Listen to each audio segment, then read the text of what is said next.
নমস্কার বন্ধুরা, সোনাই সিম্পল লাইফস্টাইলে তোমাদেরকে স্বাগত। কেমন আছো? আশা করি সকলে ভালো আছো। দেখো সকাল সকাল আমার রুটিন। আর তোমাদের কাল বলেছিলাম আমার মেয়েকে যে এগুলি দিয়ে খিচুড়ি রান্না করতে বলেছিল, সে চালগুলি দেখাবো। দেখো এগুলি কেউ চিনতে পারছো কি না একটু কমেন্ট করে জানিও তো। আর দেখো এগুলি চাল অল্প একটু নিলে খিচুড়িটা অনেকটাই হয়, তাই তোমাদের সাথে শেয়ার করছি। দেখো আজ সিদ্ধ বসিয়ে দিয়েছিলাম। আসলে আমি বুঝতে পারিনি, মানে এটা প্রথম রান্না করছি তো, তাই একটু বেশি হয়ে গেছে। আর রান্না বান্না শেষ করে দেখো এখন আমি এখানে আলু আর ঢেঁড়স কেটে নিয়েছি। আর এখানে নিয়ে নিয়েছি সর্ষে পোস্ত আর দুটো কাঁচা লঙ্কা। এগুলিকে ভালো করে প্রেস করে নিয়েছি। দেখো ভালো করে প্রেসও করে নিয়েছি। এখন কড়াইয়ে বসিয়ে দিয়েছি, আর সঙ্গে দেখো একটা ডিম সিদ্ধ বসিয়ে দিয়েছি। আজ ভাবলাম সকালে চা খাবো না, ডিম সিদ্ধ খাবো। আর এখানে আমি তরকারির জন্য আলুটা লাল লাল করে ভেজে নেব। আজ একটা নতুন রেসিপি রান্না করব ঢেঁড়স দিয়ে, ঢেঁড়স বা ভেন্ডি যাই বলো, যাই বলো। দেখো এখানে আলুটা লাল লাল করে ভেজে নিয়েছি। একদিন এভাবে রান্না করে খেয়ে দেখবে, আশা করি ভালো লাগবে। আর এখানে ঢেঁড়সটি নুন হলুদ দিয়ে ভেজে নেব। আসলে ঢেঁড়স তো অনেকেই খেতে চায় না, আবার অনেকে ভালোও লাগে, ভাই আমি তার জন্য এইভাবে করছি। আর দেখো আমাদের ঘরের কাছে একটা পেঁপে গাছ উঠেছে, এখানে দেখো ফলও এসেছে। আর এখানে আমি একটা মরিচ গাছ লাগিয়েছিলাম, সেটাই দেখাচ্ছি। তার সাথেও একটা সবজি গাছও উঠেছে। আর এখানে দেখো ঢেঁড়সটা লাল লাল করে ভেজে নিচ্ছি। এখন আবার ঢাকা দিয়ে দেবো, কারণ এটা একটু সিদ্ধ হবার ব্যাপার আছে, সিদ্ধ হবে। আর একটা সম্বাসের জন্য দিচ্ছি কাঁচা শুকনো লঙ্কা আর কালো জিরে, আর তার সাথে দিয়েছি সর্ষে আর পোস্ত পেস্ট। এখন ভালো করে এগুলিকে একটু নাড়াচাড়া করে নেব। তাতে ভেজে রাখা ঢেঁড়সগুলি দিয়ে দেব। দেখো ভেজে রাখা ঢেঁড়সগুলি দিয়ে ভালো করে নেড়ে নেব,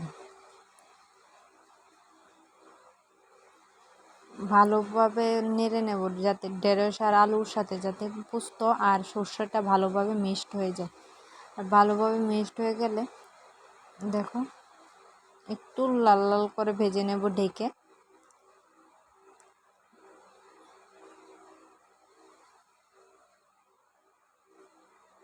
লাল লাল করে ভেজে নেব, একটু বেশি লাল লাল করব না, কারণ না হবে। আবার দেখো একটু জলও দিয়ে দিয়েছি, আর দুটো কাঁচা লঙ্কা আগে থেকে চিড়ে রেখেছি, সেই দুটো কাঁচা লঙ্কা দিয়েছি। আমি কিন্তু এখানে এক্সট্রা কোনো মরিচ ইউজ করিনি। ঝাল বেশি ঝাল হলে ভালো লাগে না, আশা করি কম ঝালে ভালো লাগবে। আর দেখো তরকারিটা এখানে রেডি হচ্ছে।